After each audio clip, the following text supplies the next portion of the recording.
शांति। आज हमें कौन से कर्म करने हैं जिससे श्राद्ध सफलतापूर्वक संपन्न हो जाए। आज हम घर में कई ऐसे कर्म कर रहे हैं, श्राद्ध के दिन चल रहे हैं, लेकिन हमें किसी भी प्रकार का डर नहीं होता।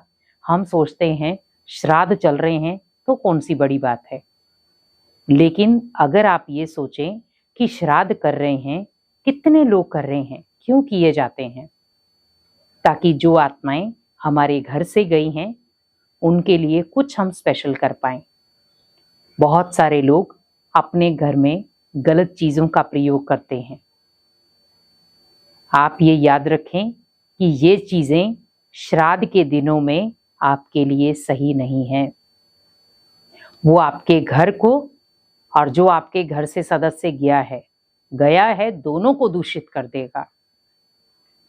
क्योंकि हम कई बार अपने पेट को और अपनी बॉडी को बनाने के लिए ये भूल जाते हैं कि क्या चल रहा है।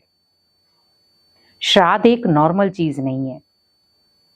श्राद्ध का मतलब है बड़ों के लिए ब्लेसिंग्स। श्राद्ध का मतलब है बड़ों को भोग लगाना, बड़ों को रिगार्ड देना। श्राद्ध का मतलब है कि हमने जो भी पीड़ाएं, दुख दर्द उन्हें दे दिया है, उनसे माफी मांगना। अब आप ये सोचिए कि जब आप माफी तो नहीं मांग रहे उनसे, लेकिन आप और ही ऐसे कर्म गलत करते जा रहे हो जिससे उन आत्माओं को और दुख हो रहा है। क्योंकि कहीं ना कहीं वो आत्माएं आपको देख रही हैं, आपको महसूस कर सकती हैं। आप सोचिए उन्हें कितनी पीड़ा हो रही होगी। आपकी इन हरकतों की वजह से, आपके इन कर्मों की वजह से वो आत्मा अंदर ही अंदर दर्द में होती है। कई बार हमने देखा है, बहुत सारे लोग कहते हैं कि हमने आज उनके लिए श्राद्ध बनाया। बहुत सारे लोगों ने अलग अलग विधियां अपनाई कि हम जब भी श्राद्ध बनाते हैं या कोई भी प्रकार का भोग बनाते हैं तो हम छत पे लग के आते हैं और वहां पर कौवा आता है, वो खाता है। आप ये सोचिए, कौवे को क्या पता है कि आपने किसके लिए बनाया है। हमने भगवान को स्वीकार नहीं कराया। किसको स्वीकार करा रहे हम? क्योंकि हमारे अंदर माइंड में क्या है कि हम कुछ भी बन जाते हैं। आप थोड़ा सा ध्यान रखें कि हम कर्म क्या कर रहे हैं। एक तरफ तो हमने ऑलरेडी उस आत्मा को दुख दिया हुआ है, दूसरा हम भोग किसको स्वीकार करा रहे हैं? कौवे को। अब ये बताइए कि वो आत्मा कौवे में आकर के भोग स्वीकार कर रही है? नहीं। आप अपने थोड़े से कर्मों को चेंज करें, थोड़ी सी विधि को चेंज करें। अगर आप ये चीजें थोड़ा सा ध्यान में रखें कि हम जो कर्म कर रहे हैं, क्या उस सामने वाली आत्मा को दुख तो नहीं हो रहा है? हम ये सोच रहे हैं कि हमने जहां पर एक इंसान को भोग कराना था, लगाना था, वहां एक जानवर को लगा रहे हैं। क्या वो संपन्न होगा? क्या वो विधि संपन्न होगी? आज मान लो आपको भोजन ना दे करके एक कौवे को खिला दिया जाए, एक जानवर को खिला दिया जाए, तो आपका क्या पेट भर जाएगा? नहीं। लेकिन आप याद रखें कि जो श्राद्ध का भोग है और उसमें जो आप कर्म कर रहे हैं वो अटेंशन के साथ करें।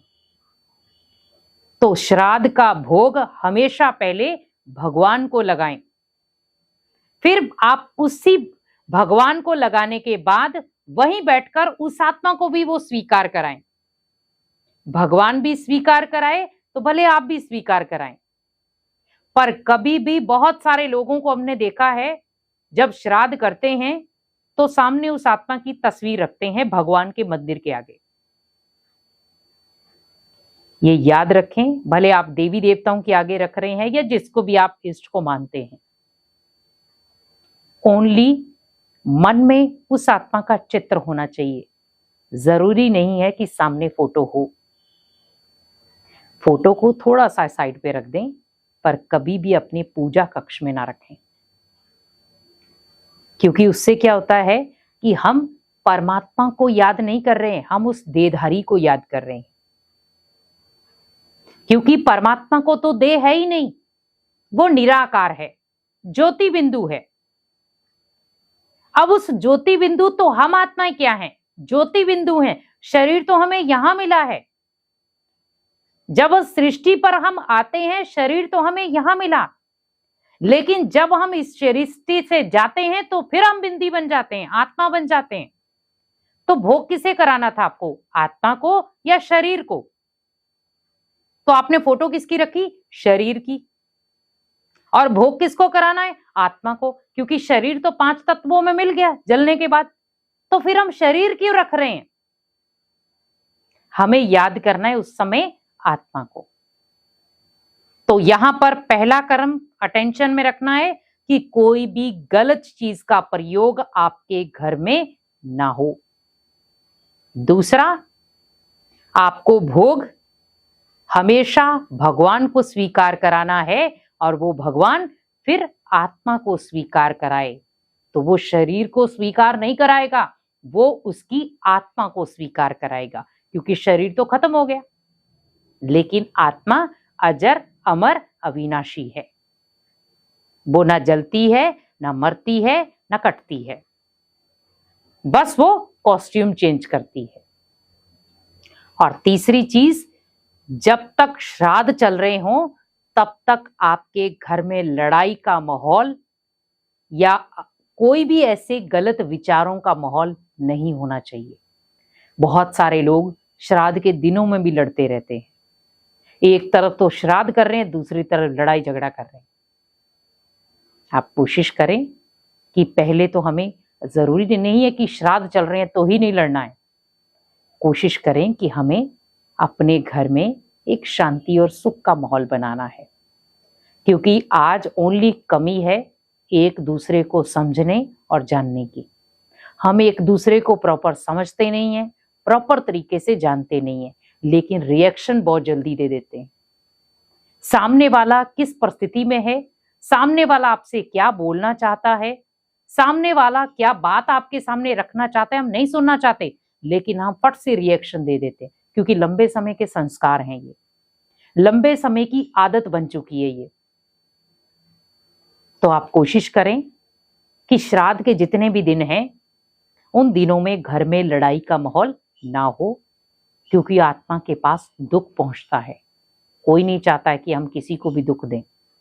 और दूसरा, आप अपने घर से कला कलेश के, जो भी आपके घर में किसी भी प्रकार का कला कलेश है, उसे अगर आपको मिटाना है तो रोज सुबह 5 मिनट अपने घर के वाइब्रेशन को बदलने के लिए दें कि मेरे घर में बहुत शुद्धता, सकारात्मक माहौल है।